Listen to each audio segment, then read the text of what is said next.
Ed, I got it. Thanks so much for sending it for us. So happy to hear that your niece finally made it out of her first round of chemo and she's back home with her family. Please let her and her family know that we're thinking about her up here, we're rooting for her, and she's got this. She's got it. I know, it's only about 4 or 5 inches, but we're expecting up to a foot in the next 24 hours. So here's the scenario today. Got about an average of 4 to 5 everywhere. These snowdrift areas, I obviously have about 6 to 8, maybe a little more. Big crusty surface, because this has been sitting around a few days. It's slowly been compressing because the temperature's been warm for the last several days. It's getting thick, packed down tight. But the snow itself, kind of crystalline, almost icy underneath that pack. It reminds me if you've ever had one of those little Mr. Misties or whatever from Dairy Queen. It's like crystalline ice or shaved ice and they pour the syrup on. That's kind of what the snow is like underneath. So, yeah, I know. A lot of you are thinking, GP, take the afternoon off, wait till tomorrow, then we'll have a wicked video with like 1.5 feet of snow to clear. It's a beautiful day today. You know me, I love getting out. Welcome back to GP Outdoors. Given that we've got a big snow coming overnight, I'm not too worried about cleaning out the driveway totally. I'm just going to make 2 runs, one out to the concession road and one back. It's a big blower. I'll be able to clear the driveway reasonably well. I'm going to start it off in medium range today. Try to see if I can find a sweet spot. If the snow is too thick or too full of moisture or heavy, I'll just slow her down, put it into low range. One way or another, I'm definitely going to use cruise control, take my time, head up the driveway to the concession road, head back, and we're done for the day. Let's go.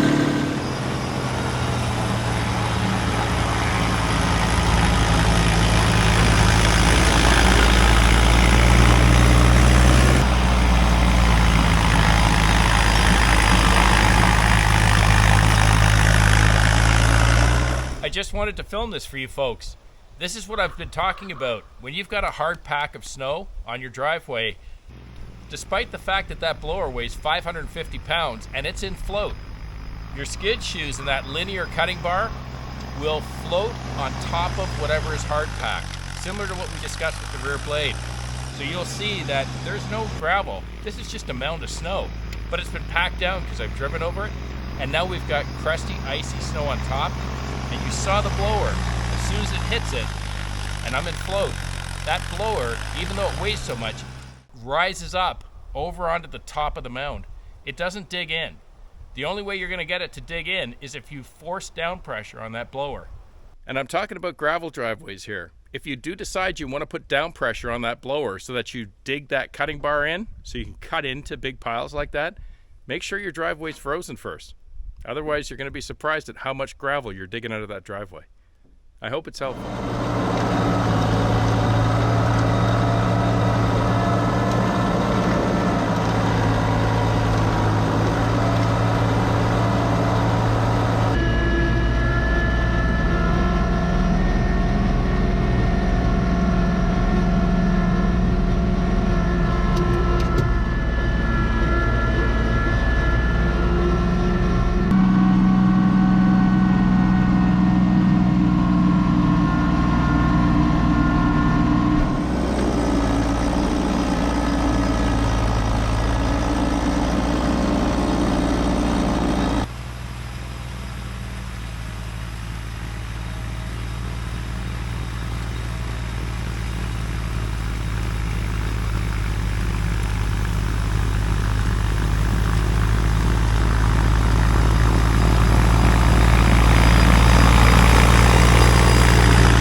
Quick note, my driveway did not stay frozen for long, so I've got the skid shoes in its middle position.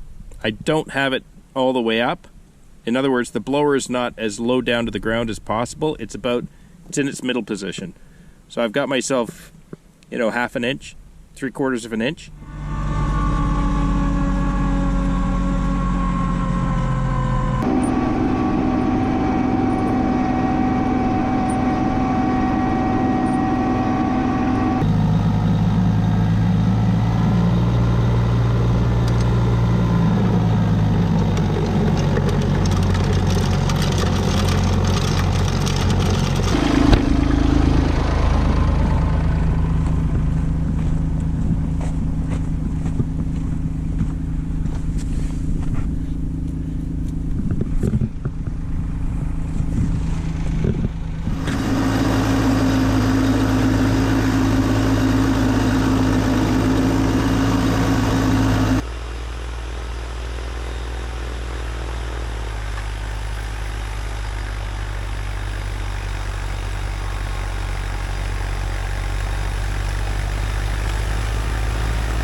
Hey, so just a few things if you are new to snowblowers or this is your first year with the tractor. A couple of things you'll just learn over time, and it's just experience based. And by no means I'm an expert, but for me, I could tell that this snow was pretty wet and pretty packed because you guys know on previous videos when I've got a regular snow, so to speak, this blower will chuck that snow way into the forest, like, I don't know, 20, 30 feet. It just goes forever. But today I noticed right away when I put it in medium and I started going, not only was my RPM dropping, but I could tell that the blower was only shooting at about 10 or 12 feet, which is still pretty good. I mean, I'm not complaining. But you could tell instantly because the snow is only going 10 or 12 feet instead of 20 or 30 feet into the forest. So it's kind of a giveaway right away. So after I got the parking lot done, I dropped her into low and then I took the cruise control from there, found my sweet spot where I was keeping my reasonably high RPMs, 23, 24, 2500, and I just let her run the driveway. The old B2782 blower I had on my B2601 was an awesome blower. Worked and performed just as well as this one, but I'm super happy my dealer talked me into getting this commercial grade blower. The B2782 was a great blower, but I think it only had about 51 or 52 effective inches for the auger to cut. So on some of the parts of the driveway, they kind of extend beyond 8 feet wide. So I'd end up having to do at least 3 runs to clear the driveway. This LX2980, I believe, is 61 or 63 inches wide. So I can easily, on a day like today with this type of snow, I can blow this driveway in 2 passes. One out and one back to the cottage, park her in the shed, and I'm done. So hey, I'll leave you folks here. I'm just gonna head her back to the cottage, wrap it up for the night. I hope you enjoyed seeing it today. I know it wasn't anything spectacular, but I know a lot of you just love watching the tractor work, especially when I'm clearing snow. Have a wonderful week with your families. Please be kind to each other. And hey, Ed, thanks again for the bracelet. On behalf of myself, my family, and all the guys up here in the concession, tell her we're thinking about Rachel and her family, and we wish her all the best. I'll see you folks again on the next one. Cheers.